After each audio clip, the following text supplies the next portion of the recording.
You're listening to MMA Think Tank with Jay and Mike.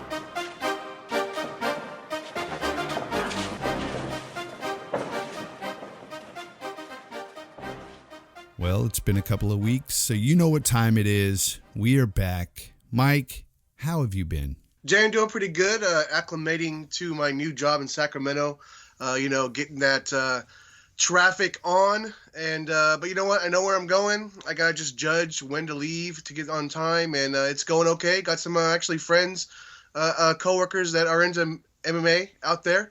So we might have a couple of them listening, so hopefully they are. And if not, we keep growing and growing, so. Nice. Yeah, for me, it's just been all about getting ready for a vacation. Well, it was sort of, it was expected around this time, but I basically have to drive to Texas to see my son graduate the Air Force basic training. So, going to be doing that in a couple of weeks.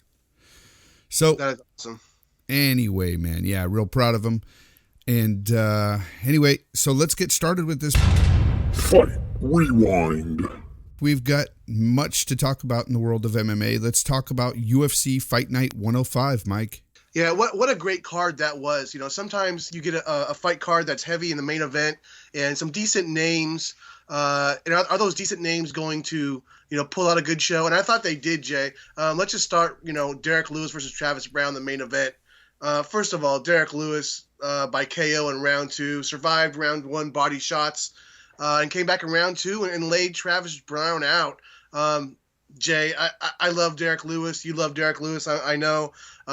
On the mic, the things the guy says, what he does in the cage.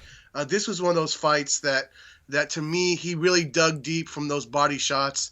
Rather, he was really hurt or really just needed to go number 2, as he says in the post-fight. Either way, man, the guy came back and knocked out a really good guy in Travis Browne.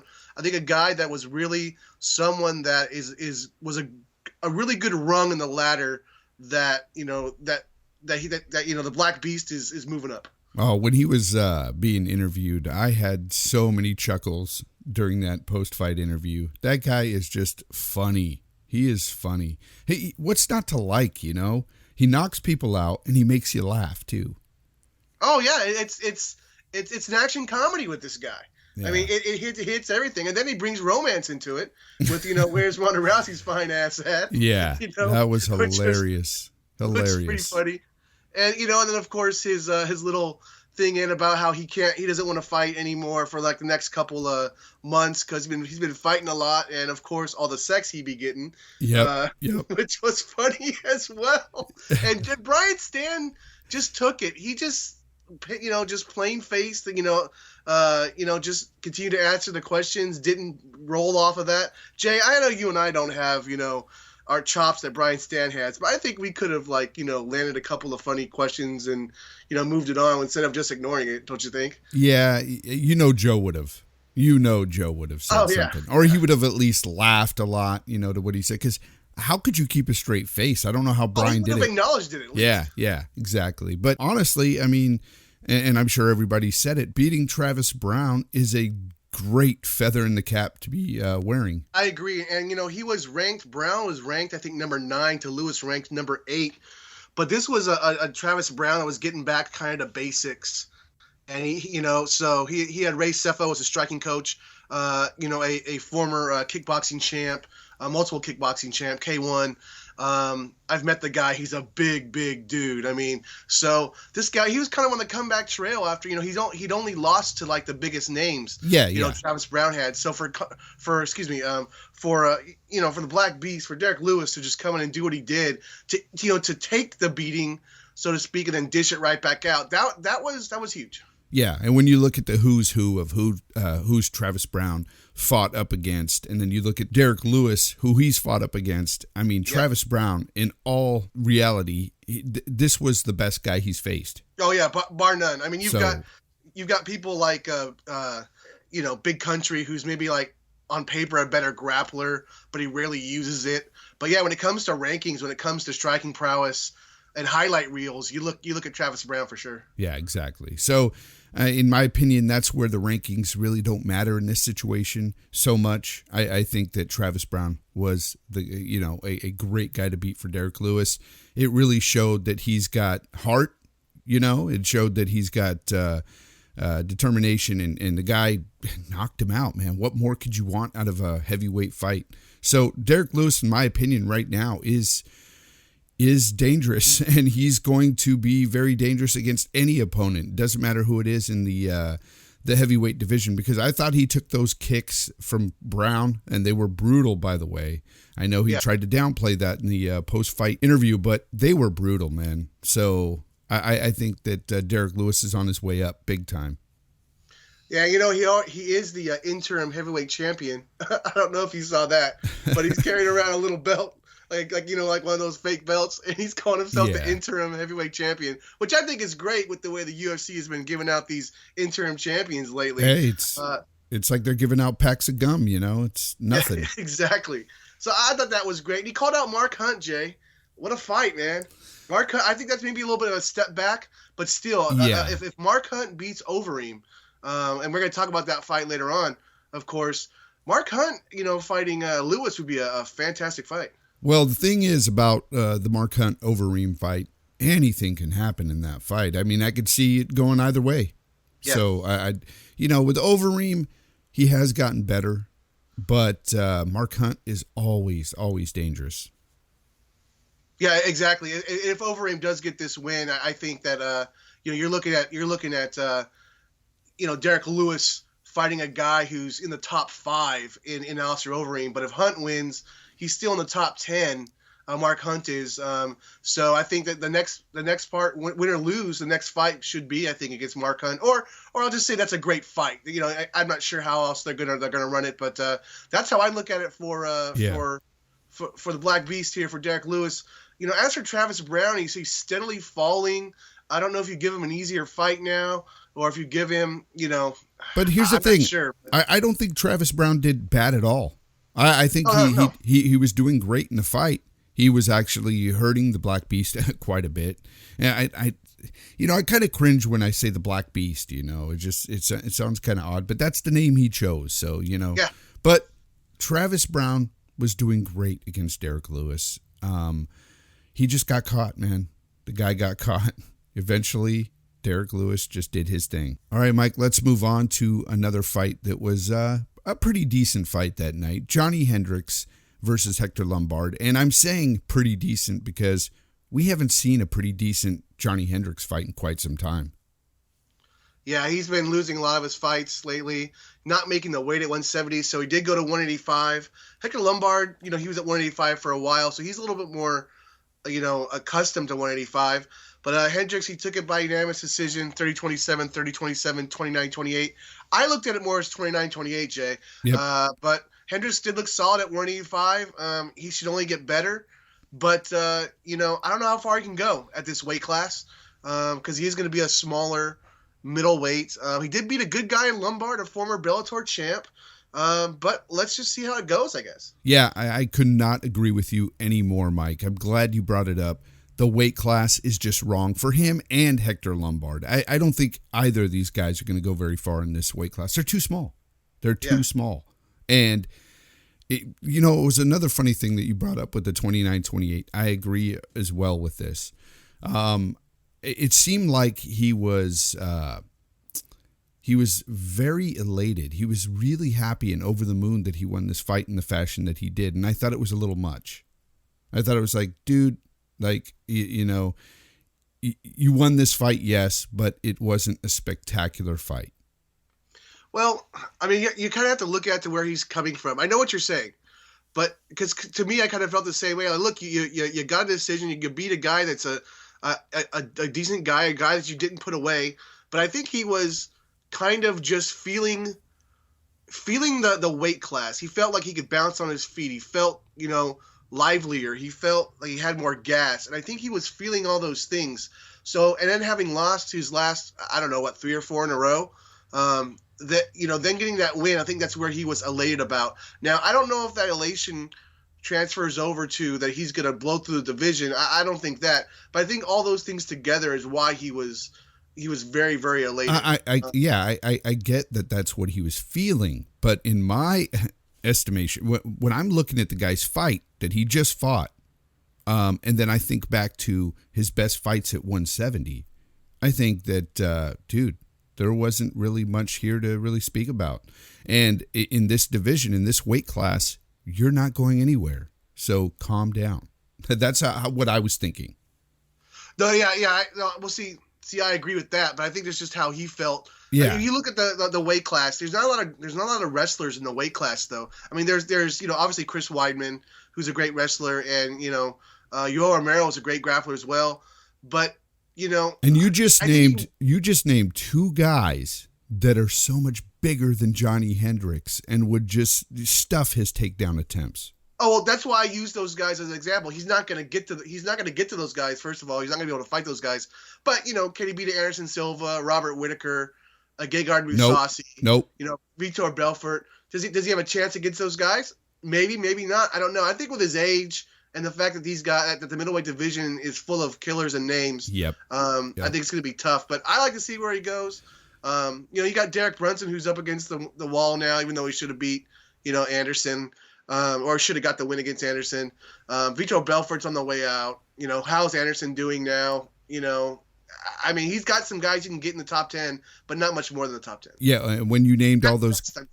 Yeah, and if he's clicking, When you named all those guys, Mike, that's the exact reason. I think that's why I was looking at that situation where he's jumping up and down happy, and I'm like, dude, it's great that you want to fight. However, these guys. That's all. That's all I was thinking. All right. Anything you want to say about these guys? No, that's pretty much it. I mean, Lombard is going to, I think, continue to be on fight nights. He's got the Bellator belt from back in the day. He's got the physique. He's got the judo. So I think he's going to still be a player, but not in the top 10. Yeah, no, I definitely hear you. Let's go ahead and move on to Sarah McMahon versus Gina Mazzani.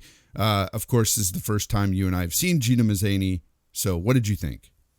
Well, I mean, yeah, because Gina Mazzani, she filled in for Liz Carmouche. Both McMahon and Carmouche had won 2 in a row, or kind of moving towards another title shot. McMahon got the arm triangle in round 1. I mean, she overwhelmed the short notice Mazzani, both in the clinch and the mat. There wasn't much to see here other than McMahon just destroying another opponent.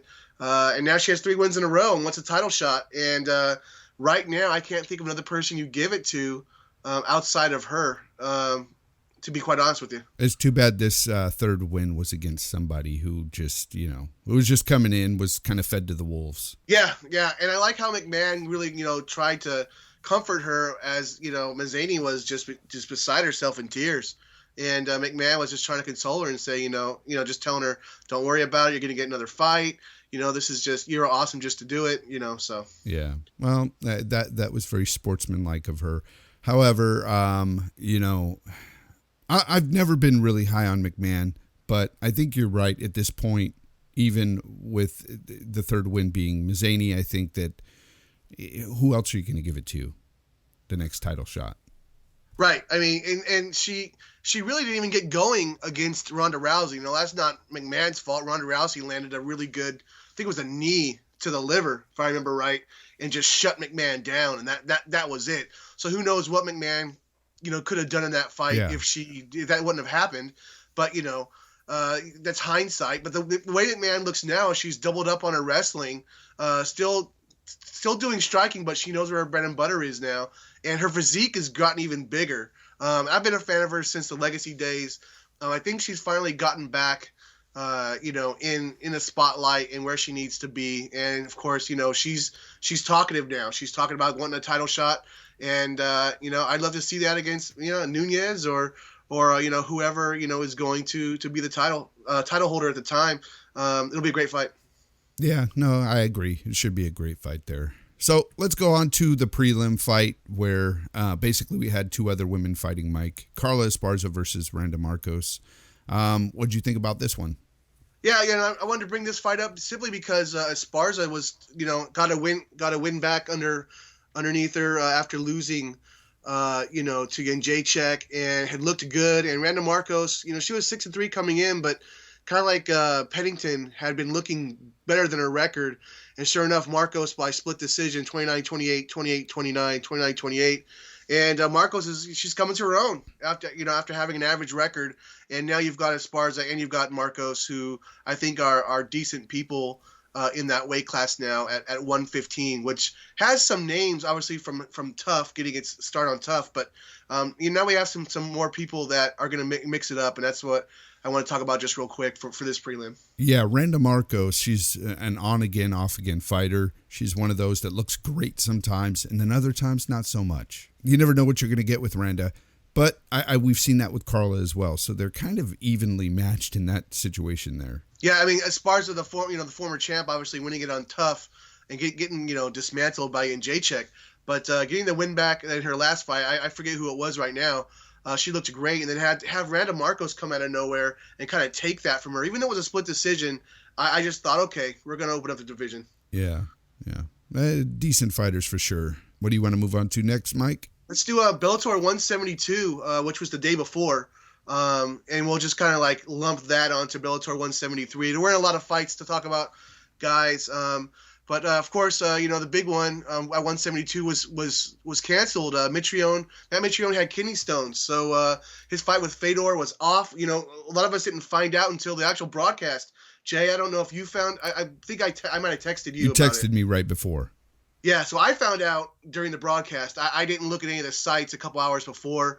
Really bummed. Fedor fan here. I mean, look, I'm not one of these guys who thinks Fedor's on the comeback trail or anything like that, but I still wanted to see this matchup. It was a good matchup. Now, I don't have much to talk about this, Jay, except for to say that Tito Ortiz, Chael Sonnen, and King Mo were willing to step in and fight Fedor on hours' notice. Fedor turned it down. This is not any kind of a thing on, Fedor should have fought one of those guys to save the card or anything like that. I would have liked to have seen it. That would have been great. But I just think it was great that Ortiz was willing to come out of retirement. Chael Sonnen was ready to take off his commentating jacket and get in there. And King Mo, King Mo is going to scrap if he's offered something. And that would have been great fights either way. Yeah, no, I agree. But I think Fedor did the right thing. You never want to take some new guy on in hours notice. That's kind of odd. But, hopefully Matt Mitrione gets back on the trail soon. I happen to like Mitrione. He's funny. He's a decent fighter. He's not great, but he's good. And who knows what could have happened here in this fight. I mean, he's knocked out guys like the next guy we're going to talk about here. Ollie Thompson versus Chet Congo, Mike. Yeah, I mean, Ollie Thompson, that fight with Ollie Thompson was a great, fun fight. Pretty sure he got the knockout of Thompson in round 2. But, Thompson, he looked worse, though, against Chet Congo in this fight. 30-26, 30-25, 30-25. Yeah, those are the right scores. Congo took Thompson down almost at will, and that was basically the fight. Congo now has 4 wins in a row. Does it in boring fashion, doesn't finish anymore. But Jay, he's got 4 wins in a row. Sounds a lot like Fitch back in the day, right? Right. Takes him down, just kind of does nothing. But what are you going to do? Chet Congo has won 4 in a row, and what do you think is next? Oh, I think they're going to wait and give him Fedor if Fedor wins. If Mitrione wins, maybe just the winner of those two guys. And they haven't released a date yet for the rematch for the next fight with Mitrione and Fedor. But I think that's probably what's going to happen next. But, I'm not sure. Who knows? Bellator does all kinds of weird stuff. They might call back, Ken Shamrock to fight Chet Congo. No, don't say that. Don't say that. I don't want to see that guy. Another Thompson, when you talk about Josh Thompson versus Patricky Pitbull, that was in the co-main event. Jay, I know you and I are both Thompson fans. He's actually my favorite Strikeforce fighter. Didn't go his way. Pitbull by KO in round 2. After a clash of heads, though, and Thompson, he ate an uppercut, and that was all she wrote. I mean, we all know Pitbull has power. That's pretty much what he's known for. He's not the most well-rounded guy like Thompson, but he did what he did in round 2, knocked him out. And Thompson is he's not talking about retirement as he's done in his last few losses. But of course, now he's not fighting Chandler, and now Patricky Pitbull is fighting Chandler. Yeah, Patricky Pitbull, man, that knockout was brutal. It was brutal. But Thompson, he's a game fighter, but I think that's the worst knockout I've seen him take. I don't know. Would you agree? Yeah, because he doesn't get finished very often. So, it's probably got to be. I mean, Yeah. and it's something that you're going to look at. His career has been going on for a long time. He was in part of the lightweight division the UFC had back in the day that was, sent out to pasture because they weren't making enough money and didn't have enough fighters. Yep. And that's why he went over to Strikeforce. So that tells you how long he's been fighting. And of course, at Strikeforce, he had some wars with another guy in the octagon now, Melendez. I think that he won one or two of those fights that was a decision loss for him. Yeah, it was. He won the first fight, lost the second fight, and the third fight was certainly controversial. Yep. It was really close. And actually, I want to bring the first fight just really quickly as an example of I think what Thompson is starting to lack here, and that's wrestling. He did really well against Melendez in his first fight with wrestling, and then he didn't do it in the second fight. And that reminded me of this fight. Why would you stand with Patricky Pitbull, who's got dynamite in his hands? He's got the atom bomb in that right. I don't know why he did that. What do you think, Jay? Do you think it's just... we see guys do that time and time again. Wrestlers that just think that, I can take this guy. Especially when the guy is really good on their feet. They want to prove something, and it's just like, dude, fight your game. But we see it time and time again. Yeah, and I don't know how much that headbutt or the collision did. I'm sure it rattled him at least a little bit. Got him off his game to get that uppercut landed. But just too bad because Thompson's a great guy. Pitbull, he's one of those guys that wins a couple, then loses one, and then has a fantastic KO like this, and it keeps him, in the running. Is going to face Michael Chandler for the belt, and I just think Chandler's going to run through him. Yeah, I'm glad that you brought up the headbutt. I will say that was like the start of the downfall in that fight. However, I don't want to put too much stock into that headbutt because I think the same outcome would have happened anyway. I think Patricky would have knocked him out regardless with the way he was fighting. Now this is a week ago. So for me, I remember it as being pretty close up to that point. Did you remember it as being not as close? No. It was close, but I'm saying that with the way he was fighting Patricky, instead of using his wrestling, I think he would have been knocked out regardless. Yeah, it's only a matter of time is what you're saying? Exactly. Gotcha. Exactly. All right, Mike, let's move on to another Bellator card. Of course, on the 24th, we had Liam McGeary fight Brett McDermott. So let's talk about that. Yeah, this is McGeary's second fight that he was given. It's I forget who was supposed to fight first, but they got hurt. Another person got hurt. Well, now it's Brett McDermott basically comes out of retirement. Round 2 TKO doctor stoppage for McGeary. McDermott dropped McGeary a couple times in round 1, which was pretty amazing for McDermott, but he couldn't put him away. They were kind of like flash knockdowns, He wasn't really wobbly or any, he didn't have like the birds are going around his head. But in round 2, McGeary found his range and just started landing on McDermott, got a cut, and the doctor stopped it. And that's pretty much what happened there. McGeary, former champ, gets the win here. I want to see him fight for the championship again after a couple more wins, maybe 1 or 2 more wins. Anything else to say on Liam McGeary? No, that's pretty much it. Well, I think we should move on to some news. All right, man. Let's get into some news. News Corner. What have you got for us today? We've got a lot of stuff, my friend. I'm excited about a lot of this stuff here. Let's just drop the first one. Michelle Waterson versus Rose Namajunas, and Tim Elliott versus Luis Smolka at UFC Fox Fight Night 24. That's going to be April 15th. Tim Elliott, Luis Smolka, not as big as Waterson, Namajunas, but man, I mean, Waterson versus Namajunas, it's got to be a strawweight title eliminator, Jay. That's a great fight. It is, definitely. Namajunas, I'm a fan of, and I am of Waterson as well. Both these girls are going to bring it, and man, what a fight. Yeah, they're both well-rounded, but Waterson certainly is in the spotlight now. Namajunas has always been in the spotlight for the UFC since Tough. Win a couple, lost one. I give the edge in toughness probably to Namajunas, and she's a bit more well-rounded, I'd say. But, hey, that Paige Van Zandt armbar from Waterson, obviously show that she's got it. She's not just a karate hottie. She's not just a striker. So this has got, gangbusters, Fight of the Night written all over it. I agree 100%. This is going to be a great one. So Tim Elliott versus Luis Smolka. What do you think about that, man? Yeah, so, this is going to be Tim Elliott's first real big fight since Tough. And, say what you say about his fight against Mighty Mouse. He has some good highlights there, but then kind of kind of gave it away a little bit, although I think Mighty Mouse was going to win the fight regardless. But I'm glad to see him, in his first fight against someone who's not the best fighter in the world.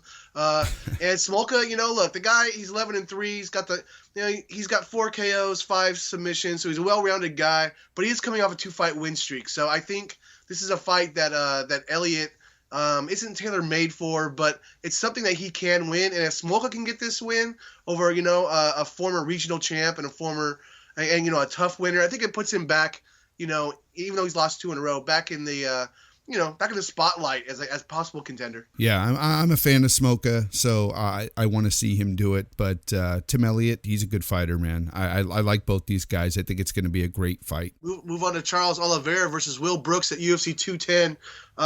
That's going to be a good fight. It's pretty much going to be, Oliveira's BJJ versus Brooks wrestling. But, Brooks has the better stand-up, in my opinion. It's going to be interesting because, Will Brooks, he won his first fight in the UFC, then he lost to Alex Oliveira right after that. But but Charles Oliveira, he's lost his last 2 and 3 of his last 4. So this is a fight that I think Oliveira really has his back up against the wall here for sure. Will Brooks, though, anytime you're outside the UFC, you're a former Bellator champ, a WEC champ, not WEC, a former Bellator champ. Those kind of guys, they always have their back up against the wall. They're always having to prove something. So in a way, Brooks, I'm sure, doesn't want to lose 2 in a row either. Yeah, no, both these guys don't want to lose. I'd probably give the edge to, I would have to give it to Oliveira in this fight, Mike. Yeah, it's tough because I think Brooks' wrestling is very dominant when he gets you down. If it was a 5-round fight, I might go with Oliveira to try and catch him somehow. But in a 3-round fight, I'm leaning towards Brooks with the dominant wrestling. But he's got to be careful, man, because Oliveira... That's what I'm saying. He can really just come out of nowhere and put it on you, and it's all over when, and you're like, what just happened? Yeah, and that's what I'm worried about in this fight, because I would like to see Brooks win this fight. However, Oliveira is very dangerous on the ground, and I know Brooks will take him down at some point, and I'm going to be on the edge of my seat. Put it that way. Some other fights we're going to be on the edge of our seat for: Jose Aldo versus Max Holloway, and Claudia Gadelha versus Karolina Kowalkiewicz. That's going to be at UFC 212 in Brazil. That's a while out, though, now. That's going to be in March. Excuse me, not March. That's going to be June 3rd. Jose Aldo, Max Holloway, Jay. What do you think? That's fantastic. It's the fight we've been wanting to see now for well over a year. I think we've been pushing for Max Holloway to fight the champ at the time, which was Jose Aldo. Of course, McGregor taking that from him. But Max Holloway, he's a beast, man. I've always been high on this guy, and will continue to be, because I just like the guy so much, man. He's great in the octagon, on the mic. He's just a good all-around fighter. Where's Jose Aldo? Yeah, exactly. I look at, Aldo just got back in the win column, against Frankie Edgar back at UFC 200. And I have been saying for a while that Aldo was slowing down, and maybe he still is, but he didn't show it against Frankie Edgar at UFC 200. Coming off that win, having lost previously to Conor McGregor. So he looked fantastic in that fight. You don't make Frankie Edgar look silly. And I wouldn't go as far as saying he made Frankie Edgar look silly. I shouldn't say that. But he looked a level above Frankie Edgar, the way Frankie Edgar usually makes people look. Holloway, man, 10-fight win streak, man, now since losing to McGregor in 2013. Got the wins over Pettis and Stevens, Ricardo Lama, Swanson, Oliveira. The guy's legit. The guy's on fire. He's young. I mean, he's spitting fire, man. I mean, I want to go with Holloway here, but I just don't know. It's obviously too early for us to make our regular calls, but I'm just going to say I can't wait for the fight. I'm going with Holloway all day, and he might even put away Jose Aldo. Well, I'll tell you this, because we're not making calls on it specifically right now. I didn't look at the reach advantage, but if Holloway has 5 inches or something on Aldo, I might be leaning towards your pick. Yeah, we'll see what happens on that fight. Either way, great fight. So let's move on to the other fight you were talking about, Kowalkiewicz. Yeah, first facing Claudia Gadelha. Now, we all remember Gadelha has only lost against Jacek in her career. She just beat Courtney Casey. Courtney Casey, real tough girl. And you know what? Kowalkiewicz was, she was undefeated at 10-0 until she just lost against Jacek in a really good fight. So Man, I mean, Gedalia is probably more well-rounded, but maybe not by much. But Carolina is a top striker in the division, man. It's just such a great fight. It's very similar to me than of Gedalia versus Jędrzejczyk. So go looking at that, you might want to pick Kowalkiewicz, pick Carolina, but I don't know, man. It's just these couple of fights are just so close to call right now. Carolina, from the very first fight of hers in the octagon, I was already a fan, as soon as she stepped in there. And she doesn't look like one of those killers, but she fights. She's game.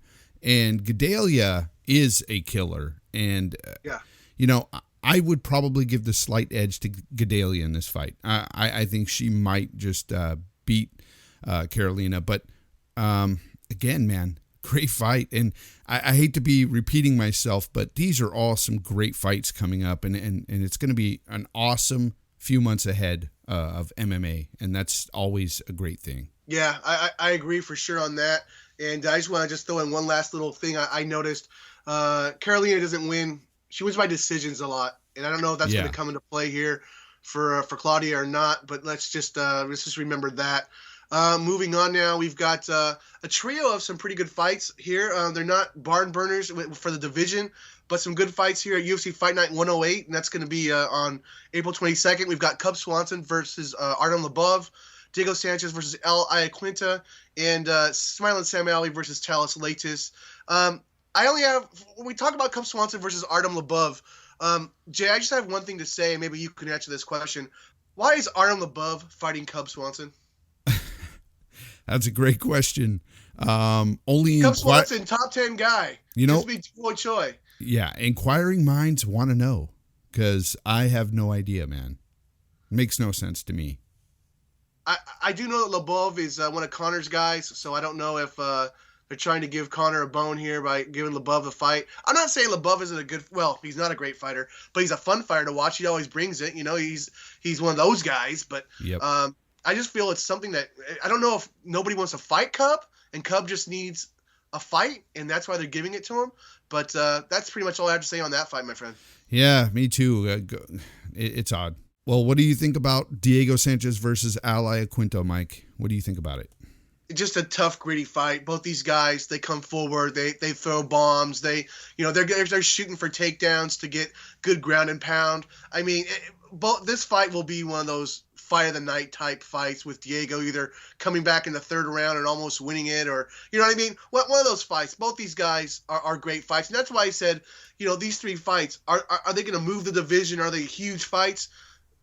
No, not in that case. But for fights to watch, these three fights are fantastic. Yeah, definitely. And, of course, our boy Sam Alvey versus Talis Leitis. I think this is probably his biggest matchup in a while. Yeah, for sure. Alvey, he's won 3 or 4, I think 4 in a row now. And this is going to be a good style versus style matchup. I mean, this is, puncher versus, this is striker versus BJJ here. I think it could be really good, but it could be slow if both are looking to counter, and that's going to be the problem. Yeah, I hear you. Hoping for a Sam Alvey win. We will see that night at UFC Fight Night 108. And any more news? Yeah, man, we still got halfway done here. But Gunnar Nelson versus Alan Jabouin at a UFC Fight Night 107. That's going to be March 18th. If you guys don't know, Gunnar Nelson, he's one of the best BJJ aces, really in the game. He's back in the win column with a rear naked choke over Tumanov.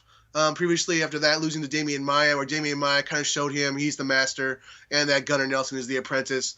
Jabouin, he's 15-4, 9 knockouts. So this is a style versus style matchup as well, man. This is the grappler versus striker, and I think the grappler is going to take this one for sure. I think Nelson's going to show again why, just because you lose with Damian Maia doesn't mean much. Yeah, I hope so. I want to see Gunnar Nelson start to work his way back up. Before we move on to the rest of your news, Mike, I just want to go back to what we were talking about earlier when we were discussing Jose Aldo versus Max Holloway and the reach advantage. Well, I am here to report to you that Max Holloway is 5'11" to Jose Aldo's 5'7". However, Jose Aldo has a half-inch reach advantage. Okay, I'm going Aldo then. Isn't that odd? That is odd. My heart's with Holloway, but you know, and it's gonna be a 5-round fight for sure. So, Yeah. but I'm going Aldo, I guess, or at least this early. I'm still going to go with Holloway, but not as big as I thought it would be because I thought that he was taller. So I thought automatically the reach would be on his side. Unfortunately, that is not the case. Yeah, So, that's why I brought it up. I thought for sure it would be something, yeah. as big. Yeah, I just thought it was odd. But anyway, let's go ahead and keep moving with the news. Mike, what else you got for us? David Branch has re-signed now at the UFC and will fight at middleweight. And I say will fight at middleweight because, of course, he was the reigning WSOF middleweight and light heavyweight champ. He was undefeated 10-0 and defended the belt, multiple times, both belts multiple times in the WSOF. Currently 20-3 with 7 submissions, 5 KO TKOs. His first run in the UFC was okay. It was 2-2, but that was years ago before he really came into his own. I'm not going to say he's going to run through this middleweight division, but David Branch is legit. It's a great signing for the WSOF. A lot of these champs need to make the move over, and he's one of the first big ones to do so. Oh, yeah, definitely. I agree. He's going to put away some guys in the top 10 for sure. I don't know how far he'll go, but he's going to put away some of those guys.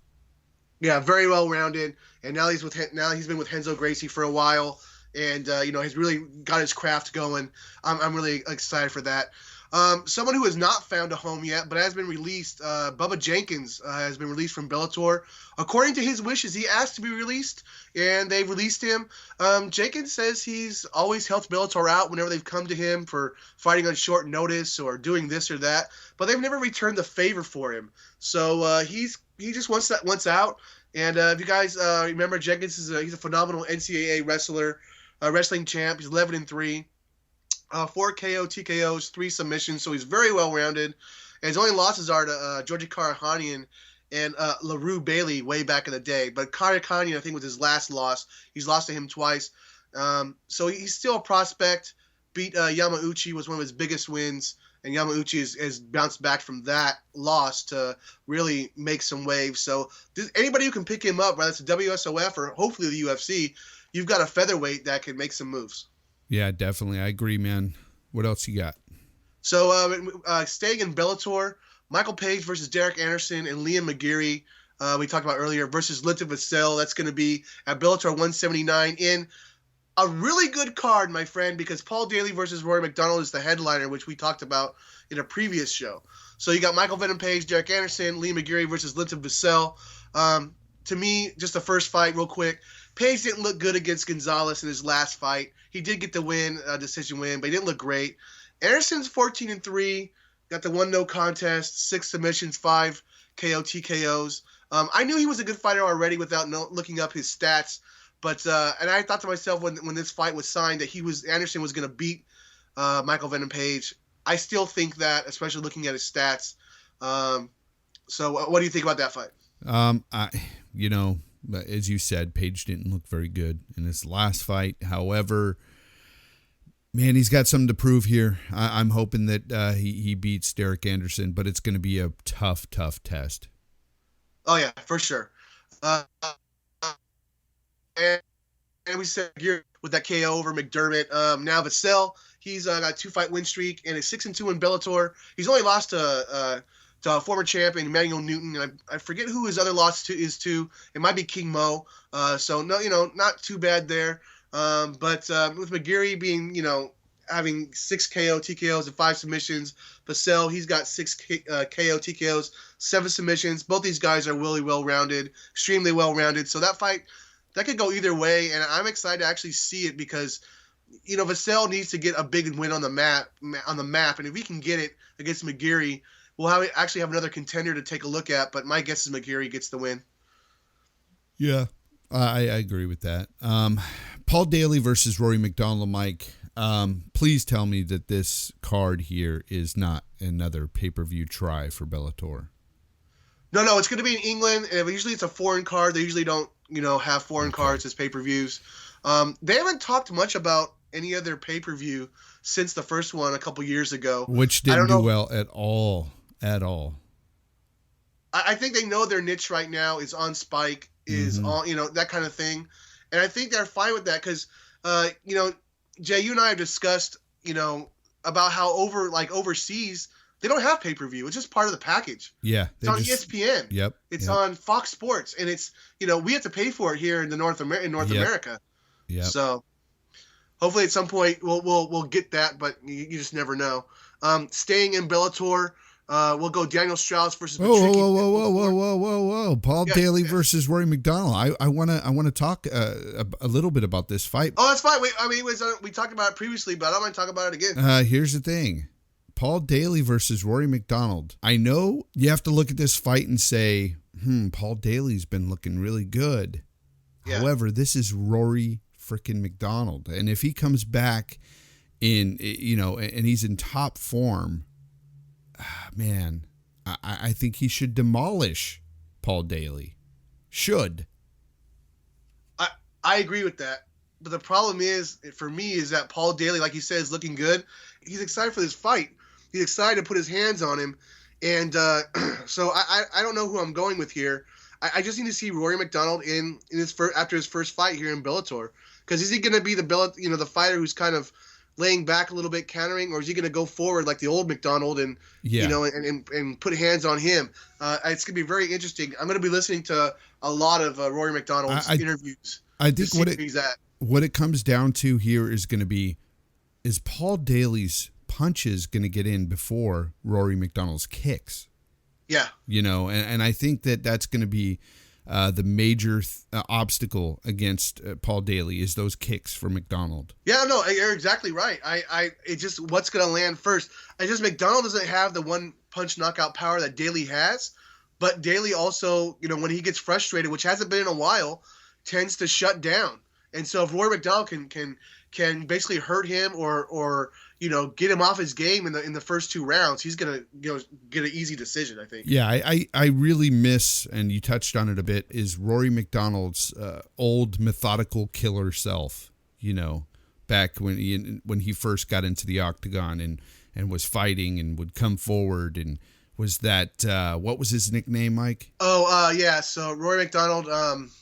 Man, it's not like the Korean Zombie, but it eludes me. It was like, man, I know people are out there probably shouting it, going, "You idiots! How could you forget?" But anyway, the guy was a killer, man, and the guy would just come forward and methodically just break people down. And it was almost as if he was just staring right through them. He was creepy. He was scary. Oh yeah, and that's what they call him, kind of like a psycho or something like that. Yeah, something like that. Looking up really quick, they have the Red King. That's his new name, but I don't see the old name they're talking about. All I see is the Canadian Psycho and the Water Boy, and that doesn't sound like any of them. No, the Red King. What is that? Yeah, that's his new. That's the new one. That's the one that's been staying. But yeah, I don't like that at all, McDonald. If you're gonna come in as the Red King, you're getting your ass kicked. I'm just calling it right now. I'll call him that if he starts to call himself that after a while. I mean, what is he? Is he on his man period or something? I don't get it. I don't know, man. Maybe it's something to do with Canada. We don't know about it as Americans. We'll look it up sometime. We'll figure it out. Yep. But not right now, because we got a few things left to talk about. All right, let's go ahead. I'm sorry for cutting you off, Mike. Go ahead and talk about Daniel Strauss. No, that's perfectly fine. I don't mind talking about that fight again. Heck, we can talk about it next week. Daniel Strauss versus Patricio Pitbull 4 at Bellator 178. Yes, that's Pitbull 4 or Strauss Pitbull 4. If you guys haven't watched Bellator since mostly the beginning, in the beginning they didn't have a lot of stars, and so the stars fought quite a bit. So even though Pitbull, Patricio this time lost the last fight, he does lead the series 2-1. But Strauss did win the last one. He's the current featherweight champ, but he hasn't fought since November 2015.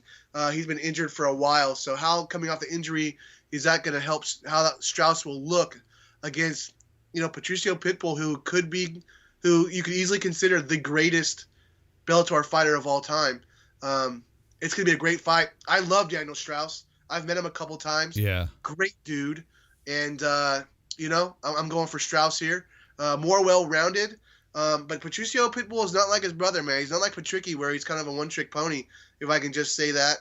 He's well-rounded as well. So. Yeah, no, I agree. Daniel Strauss was probably one of the first Bellator fighters that I really started to like. And so hopefully for him, he can win this fight. But Patricio Pitbull is, one of the best at Bellator. And I know he's aging and on his way out, but still dangerous. Yep. Some interesting news here. USADA has cleared Cyborg of any wrongdoing when she was caught with some kind of tainted supplement or however that was. Man, I didn't go back. Jay, do you remember what it was about? No, but the UFC must have paid them good. That's all I got to say, seriously. This woman was taking some stuff. Yeah, it certainly made sense how, like, I talked about it a couple shows ago. I put my flag in this, in the ground and said, look, now she can't fight people for so long, and she's got to be taking something. But whether she was taking something or not, she's now been cleared. And like you say, is there money involved or not? I don't know. But she's been cleared. And the only thing I have to say about that is there's no doubt she'll be fighting for the title next. Yeah. It was obvious when she was at the last show, and we saw this coming. But as far as USADA just throwing out the charges or whatnot, I don't know about that, Mike. Well, I think she's going to smoke Durand and me. Oh, yeah. Yeah, that goes without saying. Yeah. And then moving on, just a couple fights left here, but especially this next one is a real big one. Joanna Jędrzejczyk versus Jessica Andrade at UFC 211. That's going to be May 13th. If you guys aren't too familiar with Andrade, she's 16-5 with 7 submissions and 5 KO, TKO, so she's pretty well-rounded on a 3-fight win streak. She's got wins over Calderwood, Pennington, and Penne. This is a good fight for Jędrzejczyk. This is a really solid opponent, I think. Someone who's been around, someone who's been fighting some of the best and beating some of the best. Jay, we talked about before. I'm not sure if we're in agreement or not, but I pick Jędrzejczyk until she loses. Yeah, I do too, man. Every time. You can't pick against her until she loses at this point. I would pick her against Cyborg right now until she loses. Yeah, and I think she needs to start getting some knockouts here because she's been going to decision a little bit too much for me. But you know what? She's still winning those fights, and when she fought Kowalkiewicz, that was just another good fighter she fought. So I realize you're not going to get the finishes all the time when you're the champ because, well, you're fighting the best. So, just to round out News Corner, something that just came down the wire, Rafael Carvalho versus Melvin Manhoff 2. It's going to be at Bellator 176. That's in Italy. If you guys remember, Carvalho won that controversial split decision at Bellator 155. I thought Manhoff won, especially since Carvalho cheated with cage grabbing, and he landed a lot of like growing strikes. Whether they were intentional or not, he landed tons of strikes to the groin, and to grab the cage quite a bit. So how they gave it to Carvalho is beyond me. But they're gonna run it back, and that's gonna be coming up soon at Bellator 176. All right, Mike, thanks for that. The news was pretty fantastic today, so thank you for all that. And how about we get into some picks, man? We pick 'em. Yeah, man, some good stuff coming up here. You look at Bellator 174, there's not much on that card except for Marlos Kunin versus Julie Budd. Marlos Kunin lost to Alexis Dufresne in her last fight, which was crazy, one of the biggest upsets in the year. But it was on short notice, so because Bud was hurt, if you guys remember right. So Dufresne didn't make weight, so that kind of like allowed Kunin to still fight, not in this rematch, but in another fight against Julie Budd. So now the fight that should have happened last year is happening. Jay, what are your thoughts on this first ever Bellator featherweight women's fight? Well, Kunin hasn't looked that great, but I'm still going to pick her over Bud in this fight. I think that she's got the tools. She's got the experience. Not saying Bud doesn't have the experience. She's been around a while. But Marlos Kunin, I think, will take this fight, Mike. And I'm going to go with a decision here. Yeah, that's probably a good call. Bud's 9-2 with 3 KO, TKOs, and 1 submission. So she goes to decision quite a bit, but she's on a 7-fight win streak, and her only losses are to Rousey and Nunez. So, that tells you that she's fought some of the best. She hasn't beaten the best all the time, but she's been in there with the best. 7-fight win streak. Strikeforce Invicta veteran. So I'm with you with kind of going Coonan, but the question I have is, Coonan's 35 and has been fighting since 2000, man. That's like 17 years. Is she finally on the downturn? Are we going to see that? I think she's on the downturn, yes. I do. However, I just think that her experience is going to get her the nod for the decision win.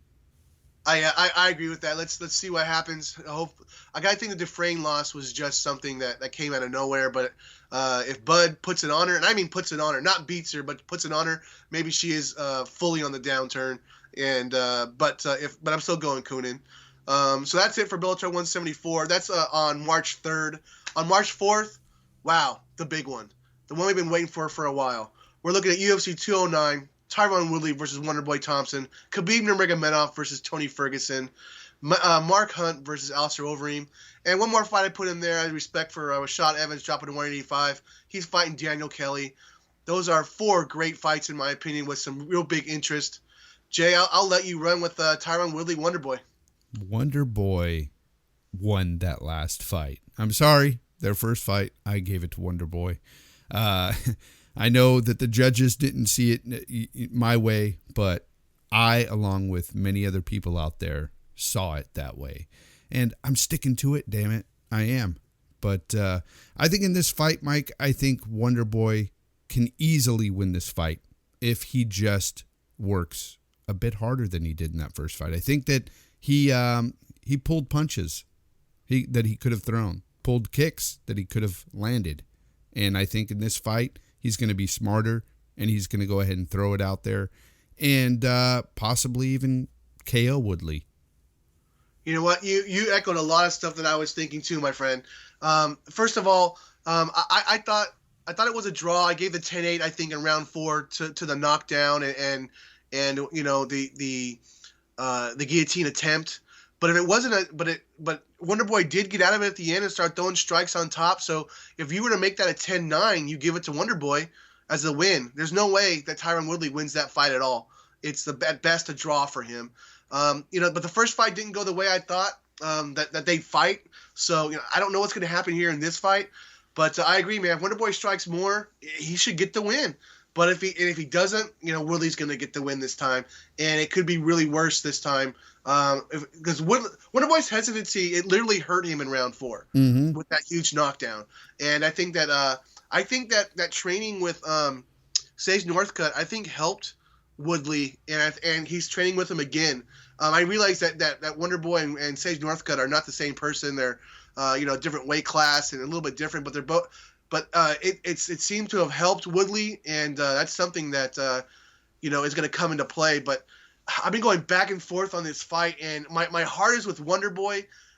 If he does what he's supposed to, Jay, he should win this fight and win it quite easily, I think. Yeah, if Wonderboy... So I will go. I will say Woodley. I'm sorry. Excuse me. I will say Wonderboy because I think that after watching the Countdown show and some other stuff, I really do think he is going to come in there and throw more. Yeah, Mike, I think that we will see the Wonderboy that we thought we were going to see in the first fight. I definitely don't think that he fought the way we saw him fight previously, and I think that Wonderboy's going to take this fight. He's going to get it. He's going to go after it and beat Woodley.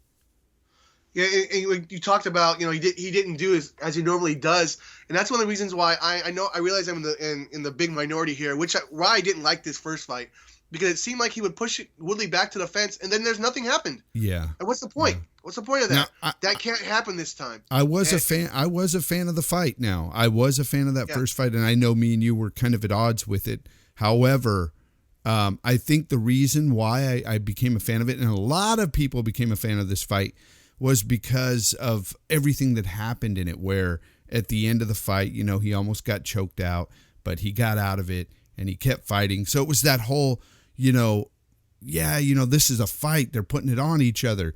But at the end of it, if you step back and look at it and start that fight over and watch it, then I agree with you and say the fight could have been so much better had Wonderboy fought to his potential. Yeah, and I wasn't trying to bring up who, if it was a great fight or not. It was just it just reminded me about how he pushed him to the fence and nothing happened. If you're gonna push somebody to the fence, you better do something. So, but yeah, I'm in the minority on that for sure, and I expect to see a way better fight this time. Rather, and for people who love the fight, it's gonna be way better than what you loved as well, I think. So yeah, so I'm gonna go Woodley. Not Woodley. I'm gonna go Wonder Boy, and I'm gonna say he gets a TKO here, and he does it in round 4. Round 4. Well, we have seen Woodley knocked out. I remember the big one against Nate Marquardt. So I think that could happen to Woodley for sure if Wonder Boy puts it on him. So I'm going to go ahead and go with what I think could happen, and I'm going to go round 5. It's going to be a knockout by Wonder Boy. Okay, we're not too far off then. Yeah. Yeah. So one of the next big fights we're going to talk about, assuming nobody gets hurt here in the next week, Khabib Nurmagomedov versus Tony Ferguson in what it's going to be the interim championship. So this will be 5 rounds. The winner of this will fight Conor McGregor, assuming Conor McGregor wants to fight again. And I assume he will at some point if he's not trying to fight Mayweather and doing all this weird stuff. But look, Jay, the way I look on this is on the feet, it's Ferguson. On the mat, it's Khabib. But over 5 rounds, Ferguson has the skills to get a sub off his back. It's a toss-up for me. I don't want to go against my boy, but I'm going Khabib. Yeah, it's hard not to, because we see the strength and the power he has when he gets people down. His ground and pound is brutal. Probably the worst in that division, wouldn't you say? Nurmagomedov's got some great ground and pound. Oh yeah, it's second to none, really. Yeah, and if he does take Tony down, man, can he take those shots? That's what it comes down to. Can he take the shots, or can he get him in a submission before he takes those shots? It's going to be tough. So round 3 is your if Khabib gets past round 3, it's gonna be really tough for Ferguson to get something, to land something. Yeah, he's got to do it early. Busted up enough where he might not be able to get it. Yeah, he's got to do it early. However, I'm not going to go against my boy.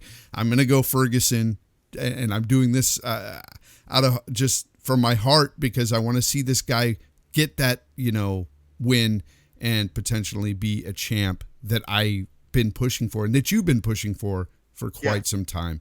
I think Ferguson would be a great, fantastic champ. Not saying Nurmagomedov wouldn't, but the guy's kind of a dick. Okay? I'm just going to go out there and say it. Hey, you don't have any complaints here, man. I agree with you. And Jay, I did look up the reach advantage here, and it's pretty nil. Yeah. Ferguson's not going to have that much reach advantage. That's the thing that I really decided to go with Khabib on. This really is a toss-up. It really is. I just don't see Ferguson. I don't see Nurmagomedov allowing Ferguson to stand as long as he did with Michael Johnson. I think it's just gonna. But if Ferguson, if he can stop some takedowns, or somehow do something like Uriah Faber was always great at, which is getting her in the scramble and get back up to his feet. We have a real fight here. Yep. We have something that Ferguson could eke out 3 rounds out of 5 if he can stay on his feet and land jabs and land kicks and do the El Kukui dance that he likes to do when he's kind of moving around, and he feels like he's having fun in there.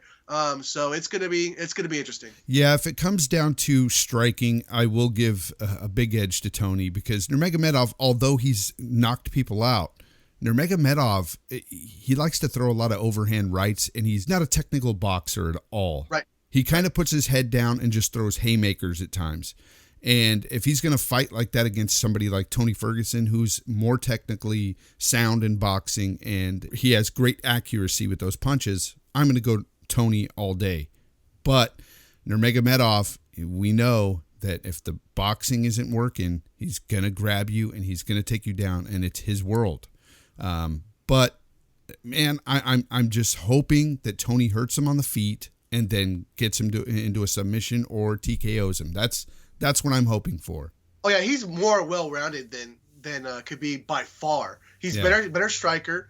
I realize that Nurmagomedov is a combat sambo veteran. I know that some people probably yelling at me right now. That's ridiculous. No, I think that Ferguson, even though Nurmagomedov is a combat sambo champion, he doesn't use it very often. And Ferguson he's faster, he's quicker, he's better off his back, he's got better striking. Now I realize Nurmagomedov has never tasted a loss. He's undefeated, but I just think that if Ferguson can keep it on his feet, if he can get up quickly, there's so many things are going to be shown in the first couple rounds. If Ferguson can't get up at all in the first round, it's bad news. Yeah. But if he pops back up real quick, then we'll see what happens. But I'm excited for both of these fights, man. Those two fights are the two fights I'm looking forward to on this card. Nothing else really interests me, and I'll be honest. The Mark Hunt versus Alistair Overeem, which we'll get into next, is decent. But, man, those two fights, those are some of the best fights that we're going to see in months. Yeah, the Mark Hunt, Alistair Overeem fight is just kind of wet your whistle for a great night of fights for those two fights, really. And, I wish that the Mark Hunt fight was the third fight, but it's going to kick off the night because there's two other fights. Ooh. That aren't that great that are actually listed on there, or one or two more that we're not talking about. But just real quick, I'm going Hunt by knockout, and I think he's good because Overeem's chin is gone, and I realized that Overeem beat Hunt way back in the day outside the UFC. I believe it wasn't in Pride. I think it was in another Japanese organization, but. I think Overeem's chin being gone. I think Hunt, because it was a no contest now against Brock Lesnar, he's close to a title fight. He's won. I think he won 2 or 3 in a row before the no contest. Now he wins against Hunt. He's right up there again. Yeah. No, this is a tough one to pick, but I'm going to go with Hunt by KO, and I think it's going to be it's got to be early. I think late first, early second. Yeah, I'm gonna go on the second. And then really quickly, Rashad Evans, he's making his middleweight debut versus Daniel Kelly. So that's kind of interesting look at there. This is the end of the career for Evans, so he's trying to find a different weight class. But Kelly, he's 12-1 with 5 submissions and 3 TKOs. He doesn't have any big wins. His only loss is to Sam Alvey, so no problems there. Sam Alvey is going to knock a lot of people out, which he did to Kelly. But, Kelly is a multi-judo Olympian. So we're going to see if Rashad Evans truly is done or not. And that's what we have for UFC 209. Stick a fork in Rashad Evans because he has been done for quite some time. They're putting him up against a can. I'm just going to come out and say it. However, I'm hoping this can wins. I'm going Daniel Kelly all day, and I'm going by knockout, Rashad. Well, I'm gonna go with Rashad Evans by decision, but Kelly has the things. He has the skills to do it, and if he does beat Rashad Evans with the way this guy Daniel Kelly looks, with the dad bod and everything like that, it's gonna be pretty bad. So yeah. But anyway, let's go ahead and move on to a decent UFC Fight Night 106, which is going to be a week later. That's Vitor Belfort is fighting Kelvin Gastelum, Edson Barbosa versus Beneil Dariush, and Shogun Rua versus Gian Vellante. These are good fights, man. Honestly, they're decent fights. Yeah, this is not UFC 209, but these are good fight night fights. Belfort versus Gastelum. I'm picking Belfort big here. I'm just kidding. Not really. I'm picking Kelvin Gastelum here. I was going to say. And I like Vitor Belfort, but this is Kelvin Gastelum all the way. Belfort does have a 3-inch reach advantage. That's all he has. And will that matter? I don't think so. Gastelum should be able to take him to the ground and finish Belfort. I mean, if Gastelum has any brains in his head, and I think he has quite a bit brains in his head, he'll take him down and finish him. Yeah. Well, we'll see, but I'm going Gastelum too big. And I'm going to go TKO round 2. I'm going round 1. I'm doing the round 1, my friend. Wow, I'm doing the round 2, and I thought that was early. So, yeah, hey. Vitor Belfort loses in round 1 lately to a lot of fighters that are better than him. The only question I have, and actually, will the 3-inch reach advantage matter for Belfort? Nope. At all? Nope. Yeah. I'm thinking so too. So not with the pressure that Gastelum will put on guys. So I don't think that'll matter at all. I agree. Another pretty good fight here, Edson Barbosa. Well, I'll be honest with you. Vitor Belfort, Calvin Gastelum is not going to be a pretty good fight, but Belfort is a great big name and will be a future Hall of Famer. So I will say the first really good fight here is going to be Edson Barbosa versus Beneil Dariush. Dariush is one of those quiet guys, man. He's 14-2 with 6 submissions, 3 KO TKOs. He's won 2 in a row. Got wins over Michael Johnson and Jim Miller. So he's one of those guys who's really good, always hovering in the top 10. Hasn't caught yet to the top 5. Barbosa, of course, one of the best, strikers in the division. Just beat Melendez and Pettis. So I didn't know who to pick here. I'm going to go Dariush because he just seems to be able to beat guys that are kind of one-dimensional, like, say, Barbosa is, even though I hate to say Barbosa's one-dimensional, but he is. I think Dariush will be able to get around that one dimension and finally, I'll say, get the decision. Yeah, I'm going Dariush too, by decision as well. I think that the leg kicks by Barbosa are dangerous. However, I think Dariush is smart. He's a real smart fighter, and it's the quiet guys you have to look after. So this guy, I like him a lot, man. Beneil Dariush is a great fighter. I think this guy is going to beat Barbosa by decision. Yeah, I think we're going to have some clinch work here by Dariush. I think that's how he's going to get some takedowns or at least nullify the kicks by Barbosa. So I'm looking forward to that fight. Jay, got anything on that, or should we just move on to Shogun? Shogun Rua versus Gian Villante. I don't know Villante too much other than I think he was more big in Strikeforce. But he's 15-7 with 10 KO TKOs, 2 submissions. So he finishes most of his wins. But he's fighting Shogun Rua, who, we talked about Rashad Evans. He's on the way out as well. So I'm just going to go Shogun Rua gets this win in Brazil. It's going to be in Brazil. So I think he gets the win in Brazil, and I hope he hangs it up. He's done all he needs to do in this sport. Get a win right off into the sunset. Yeah, I think that's what is going to happen here. I think they're setting it up for him to win, to retire, hopefully.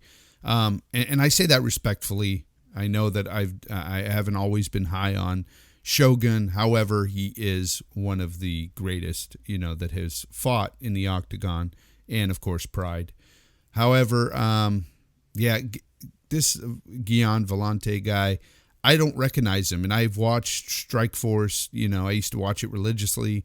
Liked the organization before, of course, UFC bought him out, but I don't recognize the guy. The name anyway. If I saw him, I may recognize him, but I don't recognize the name. So I'm going Shogun on this fight, and I'm going decision. Yeah, that's why I brought up his stats, because I don't know many people who are going to know him. So we're both on Shogun Rua. I'm thinking decision. What are you thinking? Yeah, decision. Okay, all right. Well, that's it for We Pick 'em.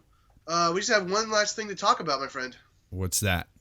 Fighter of the month for February. Fighter of the month. Who do you got for Fighter of the month, Michael? Well, Jay, Derek Lewis endured some serious pain in round 1 to come back with a KO of Travis Brown in round 2 at UFC Fight Night 105, but that wasn't it. He didn't get Fighter of the month. Jermaine Durandamy became the first UFC featherweight champ at UFC 208, but she didn't get it either. However, I'm going to now give it to the Fighter of the month for February. Goes easily to the Korean Zombie, who returned after 3 years and knocked out Dennis Bermudez at UFC Fight Night 104. Yeah, I'm going to echo you, Mike, and say, yes, that will be my Fighter of the month as well, because the Korean Zombie has been, we've needed him back in the sport. And I know it's funny to hear somebody say that, but honestly, it was like, not that the sport needed any rejuvenation or anything, but it was great to see a guy that a lot of people were behind when he had left come back and do it all over again. Yeah, Korean Zombie is the Fighter of the month, man. Yeah, you look at fighters like Conor McGregor, where it's like, they're great in the cage, and you laugh at his antics and stuff like that.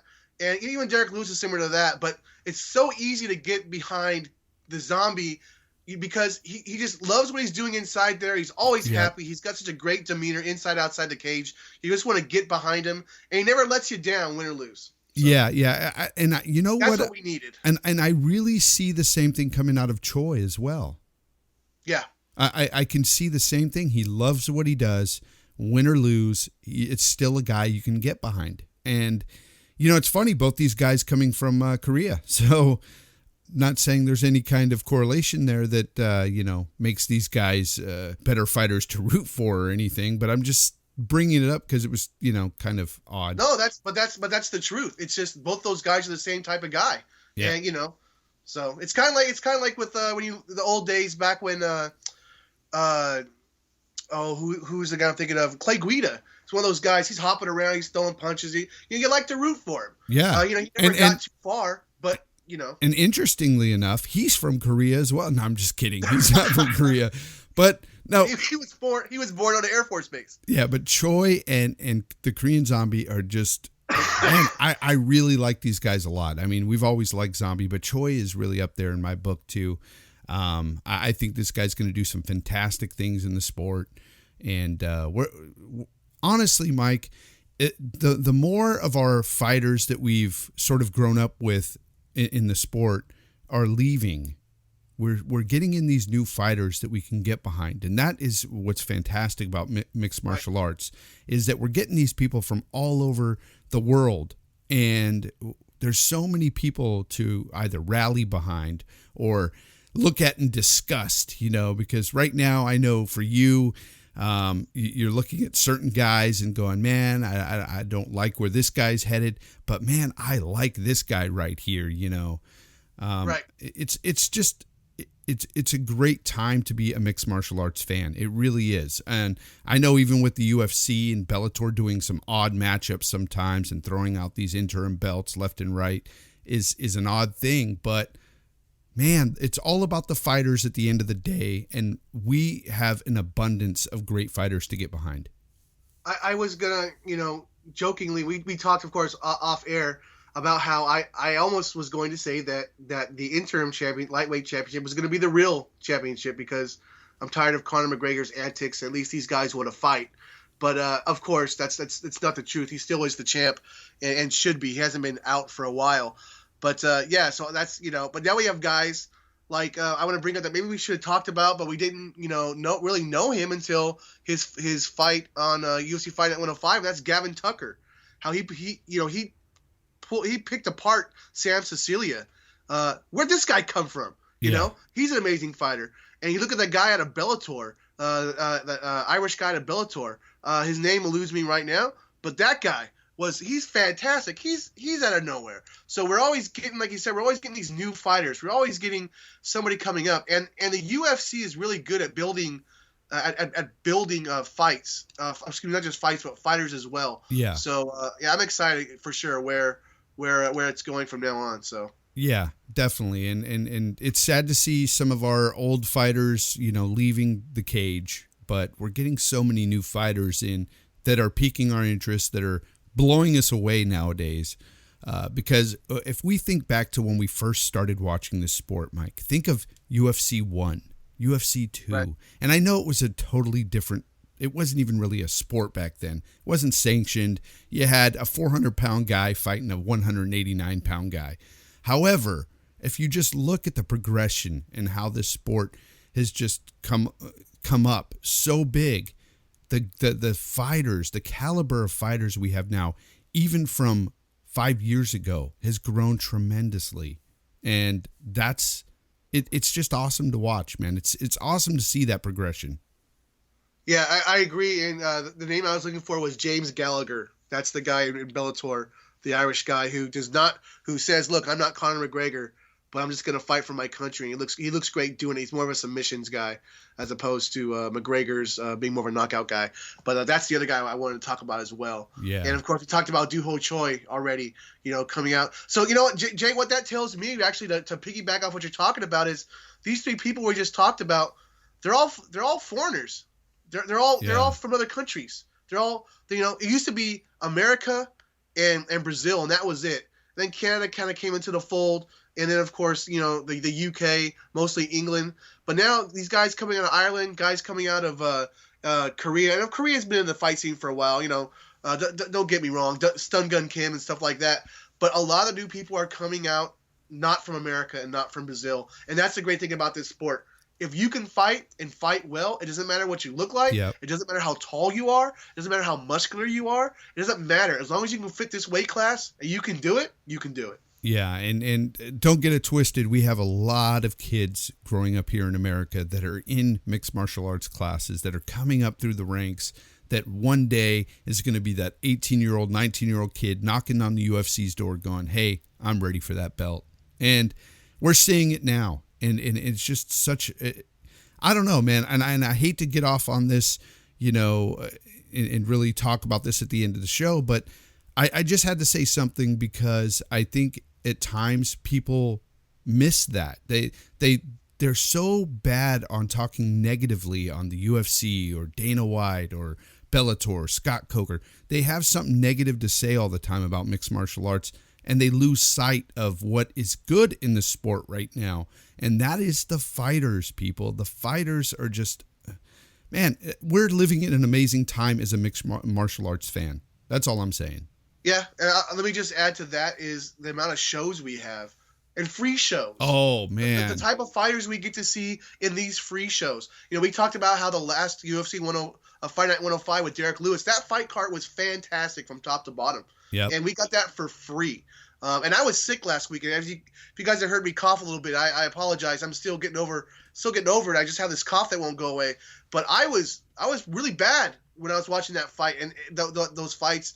And it took me out of my sickness at how great those fights were. Yeah. And those were free fights.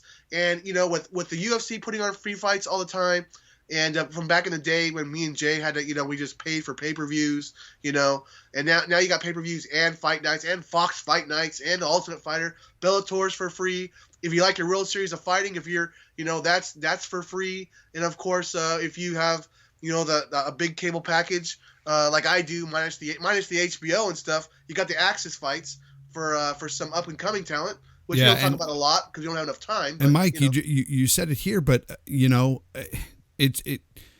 you heard it here first, guys. Mixed martial arts cures the common cold. Mike said it here first, and it's the truth. It cures the common cold. And no, I'm just kidding. Anyway, Tell you, man. Mike, I agree with you 100%. I think that, you know, the way we used to get MMA in spurts when we were growing up with the sport, you know, how we used to have to rent the DVDs just to watch the sport. Right. And when it was on pay-per-views, it was pay-per-views and you had to pay for it. You know, nowadays we're spoiled with it. And I think, you know, just people need to stop with all the negativity and just look on the bright side of the sport. It's growing. It's you know, fantastic. The fight cards have been awesome. Not all of them, but for the most part, you'll find a fight or two on a card that's decent. You know, yeah. There's always a hit and miss every so often. Look, UFC 208 wasn't that great, and UFC Fight Night 105, in my opinion, even though the names weren't as big, was way better than UFC 208. Yep. Let's go ahead and wrap up the show now, Mike. Talk about the Facebook site, Mike. Yeah, I've been down on Facebook for a little bit, trying to figure out what's going on with my job and everything, and and then I got sick.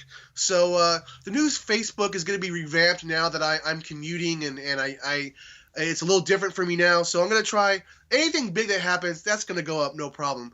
But the days of Mike doing it every day, it may not be happening. I'm going to try and do it every other day. I want to keep the Facebook going because I like doing it, and I also like serving you guys out there. So instead of every day, it'll probably be every other day. So yeah, last couple weeks not been much on there because of all the craziness and being sick. But I'm back, baby. We'll be back. Yeah, that's great news, Mike. I know you've been really sick, so that's understandable. But yeah, guys, if you liked what you heard on the show or you didn't like what you heard on the show, give us a call at 925-237-1296, or you can email us at mmathinktank@gmail.com. Anyways, guys, thanks for listening to the show, and we'll catch you next time. Have a great night.